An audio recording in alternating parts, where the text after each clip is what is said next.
সব করেছে নিজের ছিল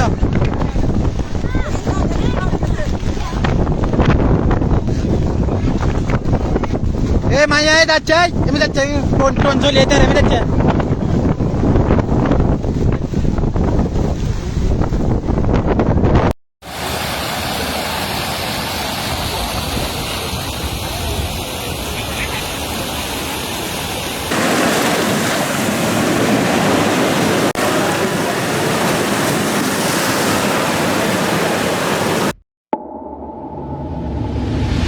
দৈনিক ঝিনেদার কাগজ, সত্যের আলোই সুন্দর।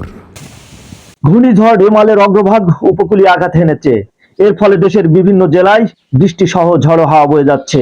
দর্শক, আমরা বিভিন্ন ফেসবুক বা সোশ্যাল মিডিয়ায় দেখেছি ইতিমধ্যে জলাশ্বাসে পানি বেড়ে তলিয়ে গেছে সুন্দরবন।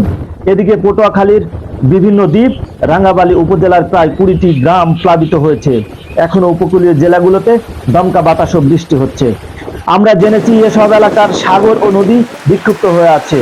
দর্শক, তারই ধারাবাহিকতায় ঝিনাইদহ জেলায় চলছে দমকা বাতাস ও গুড়ি গুড়ি বৃষ্টি। এদিকে আপনারা দেখতে পাচ্ছেন কিভাবে দমকা বাতাসের সাথে সাথে গুড়ি গুড়ি বৃষ্টি হচ্ছে। দর্শক, একটু দেখানোর চেষ্টা করি। যখন বাতাস হচ্ছে তখন মনে হচ্ছে গাছপালা সহ বাড়িঘর যেন এই ঘূর্ণিঝড় রেমালের কারণে সব ভেঙে চুরমার হয়ে যাবে। আপনারা জানেন রবিবার গভীর রাত থেকেই দেখা গেছে এই ঘূর্ণিঝড় রেমাল ঝিনাইদহ জেলাতেও আঘাত এনেছে।